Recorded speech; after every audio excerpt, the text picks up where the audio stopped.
है नमस्कार। जो स्टूडेंट्स यूपी एग्जाम देने जा रहे हैं या यूपीएससी फॉर्म भरने जा रहे हैं, उनके लिए फोटो अपलोड के कुछ नए नियम यह इस साल से है। पिछले साल नहीं था, उसके पहले नहीं था। यह इस साल से 2024 में जो यूपीएससी का फॉर्म भरने जा रहे हैं, उनके लिए कुछ नए नियम हैं। इसीलिए यह ध्यान से देखो, यह गलती मत करो। तुम्हारा फॉर्म कैंसल नहीं होना चाहिए, फॉर्म रिजेक्ट नहीं होना चाहिए। इसलिए फोटो अपलोड के कुछ नए नियम हैं, इनको ध्यान से देखो।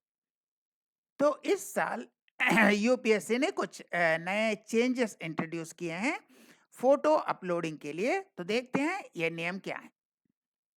The photograph uploaded should not be more than 10 days old. यानी फोटो ज्यादा पुराना नहीं होना चाहिए, 10 दिन से ज्यादा पुराना नहीं होना चाहिए।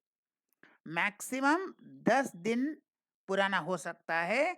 इससे ज़्यादा 15 दिन, 1 महीना, 2 महीना ऐसे पुराना फ़ोटो नहीं चलेगा।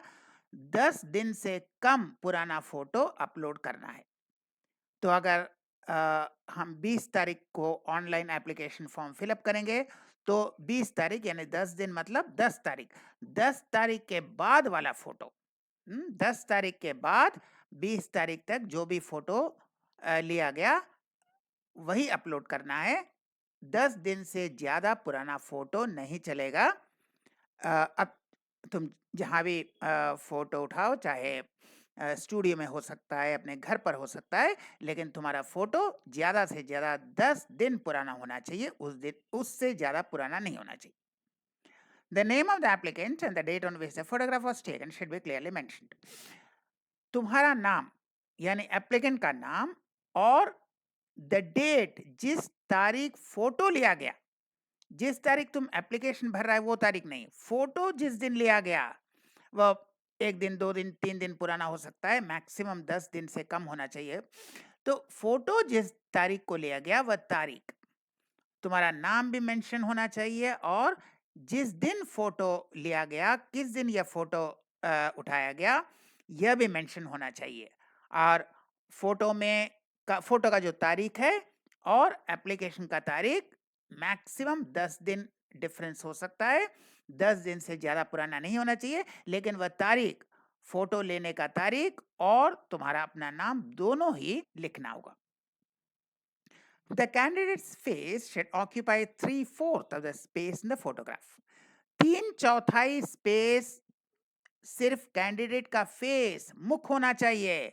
बाकी कांध, चेस्ट, बाकी गला, ये सब अलग 25% में चलेगा, लेकिन 75% तुम्हारा फेस, पूरा मुख, पूरा फेस सिर्फ 75%। और गला या शोल्डर या कांध अगर कुछ भी है तो वो 25%, लेकिन तुम्हारा फेस मिनिमम 75% होना चाहिए। ऐसे फोटो उठाना है। The appearance must match with their photograph at each stage of the examination process. अब एग्जाम के प्रोसेस होते हैं, पहले रिटन होता है, प्रिलिमिनरी होता है, मेन होता है, इंटरव्यू होता है। तो एक एक स्टेज में फोटो से तुम्हारा चेहरा मैच होना चाहिए। अगर तुम्हारा चेहरा फोटो से मैच नहीं हुआ तो फिर ये तुम्हारा को प्रॉब्लम हो सकता है, कुछ समस्याएं हो सकती है, तुम्हारा कैंडिडेचर रिजेक्ट भी हो सकता है। लेकिन तुम्हारा जो चेहरा है जैसे फोटो में है, एग्जैक्टली वैसे ही होना चाहिए। चश्मा है, चश्मा नहीं है, बाल को भी, बाल काटा हुआ, जैसे भी हो, वह तुम्हारा चेहरा और फोटो में जिस तरह से दिखता है यह बिल्कुल मैच होना चाहिए। प्रिलिमिनरी रिटन में, मेन रिटन में और इंटरव्यू में, तीनों जगह फोटो से तुम्हारा चेहरा मैच होना चाहिए। The last date for candidates, ये जो लास्ट डेट है इस साल के लिए, अब ये अगले साल के लिए नहीं है, इस साल के लिए जो लास्ट डेट है वो है 5 तारीख मार्च। मार्च का 5 तारीख इस साल के लिए लास्ट डेट है। अब अगला साल का तो अलग होगा, लेकिन यह नियम इस साल से चालू होता है। तो विश यू गुड लक। हम जानते हैं तुम लोग बहुत अच्छे एग्जाम दोगे, तुम लोग सक्सेसफुल भी होगे, लेकिन तुम्हारा एप्लीकेशन ही रिजेक्ट हो गया तो फिर एग्जाम क्या दोगे। इसलिए ये अच्छी तरह से नियम देख लो और इसी तरह से फोटो अपलोड करो। और तुम्हारे लिए बहुत-बहुत शुभकामनाएँ। Thank you and good bye.